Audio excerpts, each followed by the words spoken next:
Assalamualaikum warahmatullahi wabarakatuh. Perkenalkan, nama saya Dewi Apriliani. Saya di sini adalah sebagai pemateri 1. Materi yang akan saya sampaikan adalah pendahuluan. Filsafat pendidikan mempelajari proses kehidupan dan alternatif proses pendidikan dalam pembentukan watak, di mana kedua proses itu pada hakikatnya adalah satu. Proses pendidikan berada dan berkembang bersama proses perkembangan hidup dan kehidupan manusia, atau masalah pendidikan manusia, sebagaimana pengertian pendidikan yang dikemukakan oleh Robert C. Lodge, yaitu in design, life is education, and education is life, yang artinya seluruh pendidikan merupakan masalah hidup dan kehidupan manusia, karena segala pengalaman sepanjang hidup memberikan pengaruh pendidikan bagi seseorang. Perkenalkan, saya Asnawati, pemateri 2. B. Proses pendidikan bersama perkembangan proses kehidupan. Bidang filsafat pendidikan adalah juga masalah hidup dan kehidupan manusia. Karena semua pengalaman yang dialami seseorang selama hidup dapat dikatakan sebagai pendidikan. Pengertian pendidikan, sebagaimana yang telah kita bahas, berarti usaha manusia dewasa secara sadar dalam membimbing, melatih, mengajar, dan menanamkan nilai-nilai dan pandangan hidup kepada manusia yang belum dewasa. Tujuannya agar menjadi manusia dewasa, bertanggung jawab, dan mampu berdiri sendiri atau mandiri sesuai dengan sifat-sifat, hakikat, dan ciri-ciri kemanusiaannya. Pendidikan formal yang diperoleh di sekolah hanya merupakan bagian kecil, tapi menjadi masalah inti dan tidak bisa dilepaskan dalam kaitannya dengan proses pendidikan secara keseluruhan dalam kehidupan ini. Dengan mengambil pengertian pendidikan secara luas, berarti masalah kependidikan mempunyai ruang lingkup yang luas pula, meliputi seluruh aspek hidup dan kehidupan manusia atau sepanjang pengalaman yang dialami seseorang, sejak ia dilahirkan hingga berpisah dengan dunia kehidupan atau mati. Seseorang mulai mendapatkan pendidikan sejak memperoleh pengalaman dalam lingkungannya, terutama lingkungan keluarga di mana anak dilahirkan dalam keadaan lemah, tidak berdaya. Kelangsungan dalam proses hidupnya sangat tergantung kepada pertolongan orang tuanya atau orang yang menyusui dan mengasuhnya. Anak yang dalam keadaan lemah, tidak berdaya tersebut sebenarnya telah menyimpan beberapa potensi pembawaan yang serba memungkinkan untuk ditumbuhkan dan dikembangkan bagi kelangsungan hidup dan pemenuhan kebutuhan hidup manusia. Adapun potensi-potensi yang dibawa sejak lahir, yang dibina dan dikembangkan menjadi sikap hidup, meliputi hal di bawah ini. 1. Potensi jasmani dan panca indera. 2. Potensi pikir atau rasional. 3. Potensi perasaan dikembangkan. A. Perasaan yang peka dan halus dalam segi moral dan kemanusiaan atau etika, dengan menghayati tata nilai ketuhanan, keagamaan, kemanusiaan, sosial budaya, dan filsafat. B. Perasaan estetika dengan mengembangkan minat kesenian dengan berbagai seginya, sastra dan budaya. 4. Potensi karsa atau kemauan yang keras. 5. Potensi-potensi cipta. 6. Potensi karya. 7. Potensi budi nurani. Dalam proses pendidikan, potensi-potensi tadi merupakan potensi dasar manusia dan merupakan isi pendidikan yang dibina dan dikembangkan dalam proses hidup dan kehidupan seseorang, mulai dari lingkup keluarga hingga kepada masyarakat yang lebih luas. Seseorang mengalami kehidupan dimulai dari lingkungan keluarga. Semua pengalaman yang diperoleh dari lingkungan keluarga ini sebagai dasar bagi hidup dan kehidupan pada masa berikutnya. Pendidikan dalam keluarga berlangsung secara otomatis dan alami, dan memberikan kesan yang membekas sepanjang masa. Kehidupan dalam keluarga merupakan bentuk pertama pendidikan, karena dalam keluargalah tempat meletakkan dasar-dasar kepribadian anak pada usia yang masih muda. Biasanya, pada usia ini, anak-anak masih sangat peka terhadap pengaruh lingkungan keluarga atau masyarakat di sekelilingnya. Rumah tangga atau keluarga yang terdiri atas ayah, ibu, dan anak-anak merupakan lingkungan pendidikan pertama bagi anak. Ayah, ibu, atau orang yang diberikan tanggung jawab dalam suatu keluarga memegang peranan terhadap pendidikan anak-anaknya. Jika ibu berhasil menanamkan kasih sayang dan pendidikan yang baik, maka akan terkesan bagi anak untuk selama-lamanya. Hal itu dilukiskan oleh seorang penyair kenamaan Hafiz Ibrahim yang mengatakan ibu adalah suatu sekolah. Bila dipersiapkan, dapat membentuk bangsa yang baik dan kuat. Demikian pula, pengaruh seorang ayah terhadap anak-anak sangat besar pula dalam pembentukan sikap dan tingkah laku anak. Apa dan bagaimana cara suatu pekerjaan yang dilakukan seorang ayah akan berpengaruh pula terhadap cara pekerjaan anak dan lain sebagainya. Di samping itu, anak bergaul pula dengan orang lain di luar keluarganya untuk mendapatkan pengalaman-pengalaman baru dalam proses pendidikan. Lingkungan masyarakat merupakan pendidikan. Selain keluarga dan sekolah yang akan membentuk kebiasaan. Selain keluarga dan sekolah yang akan membentuk kebiasaan, pengetahuan, minat, dan sikap kesusilaan, kemasyarakatan, dan keagamaan.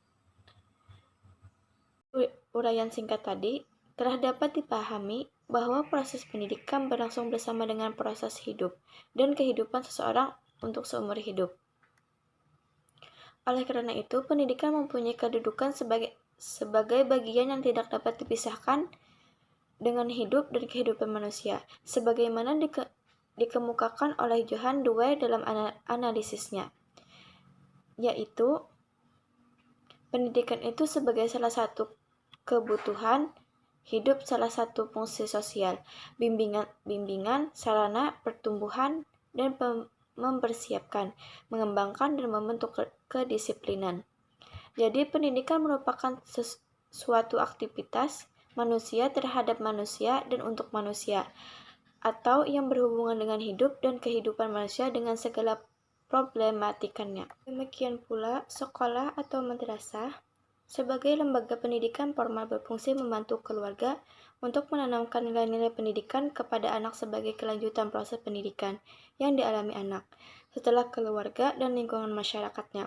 Pendidikan yang diterima anak di sekolah berupa pengetahuan dan keterampilan yang masih bersifat umum sebagai dasar dan bekal yang akan dikembangkan di kemudian hari setelah anak keluar atau tamat dari sekolah tersebut, namun tidak jarang pula terjadi setelah keluar dari sekolah masih belum siap sepenuhnya untuk melaksanakan tugas hidup sesuai dengan profesi yang dipilihnya, sehingga masih perlu mendapatkan pendidikan persiapan tambahan yang termasuk dalam pendidikan non-formal.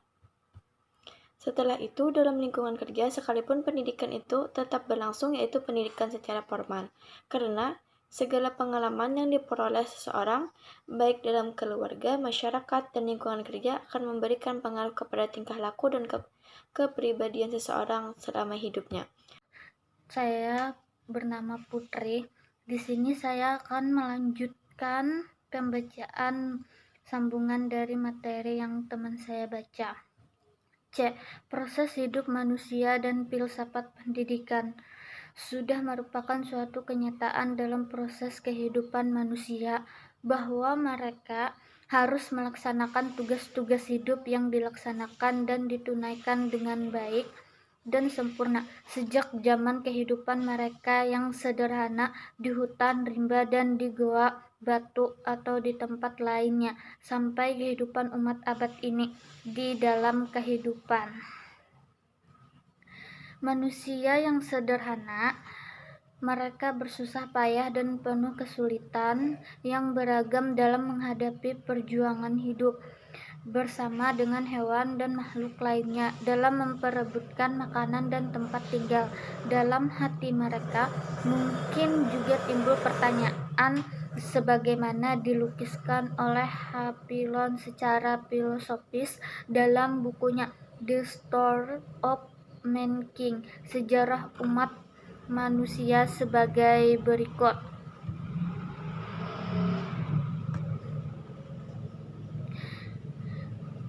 Kita hidup di bawah bayangan suatu tanda yang sangat besar. Siapakah kita? Dari mana kita datang? Kemana kita akan pergi? Perlahan-lahan tetapi dengan keberanian yang gigih, kita telah berusaha mendorong tanda tanya itu terus dan terus ke arah garis yang lebih jauh lagi, melampaui garis ufuk di mana kita mengharapkan untuk mendapatkan jawaban pertanyaan kita. Kita tidak akan pergi begitu jauh. Kita masih mengetahui sedikit sekali, akan tetapi kita telah mencapai titik di mana dengan suatu derajat ketetapan yang wajar, kita menduga pada banyak hal. Seorang filsuf seperti Papillon telah menyusun daftar pernyataan secara filosofis dan memerlukan jawaban secara filosofis pula tentang siapakah kita dan dari mana kita datang, kemana kita akan pergi, apa tugas dan kewajiban kita, dan apa tujuan hidup kita. Walaupun orang awam mungkin merasa geli mendengar pertanyaan seperti itu, karena yang bertanya manusia dan kita sendiri. Mereka dan kita seperti sudah puas dengan jawaban panca indera, karena mereka dan kita sudah menyaksikan dengan mata sendiri bahwa manusia itu ada, tetapi ahli pikir seperti filsuf tadi.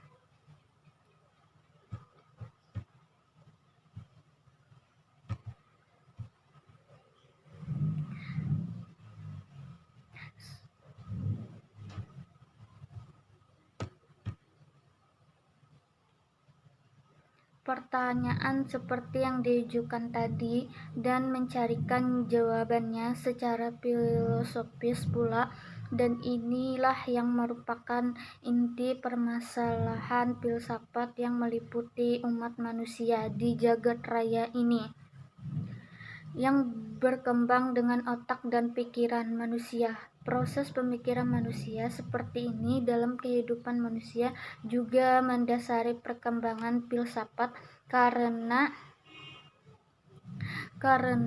perkembangan filsafat pendidikan atau sebagai dasar filsafat pendidikan.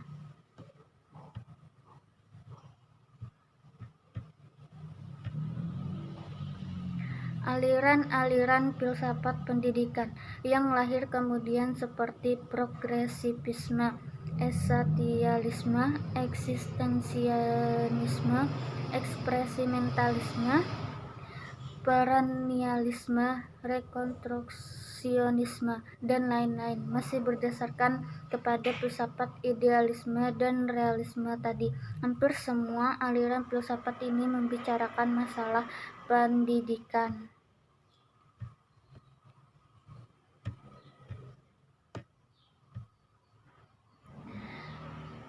Maju sistem, teori dan filsafat pendidikan telah disesuaikan dengan situasi pendidikan, kondisi abad komputer, dan teknologi sibernetika, sehingga dengan dunia pendidikan kita sendiri akan melahirkan generasi baru Indonesia, yaitu manusia yang cerdas dan bertakwa kepada Yang Maha Kuasa. Itu saja materi yang dapat kami sampaikan. Wassalamualaikum warahmatullahi wabarakatuh.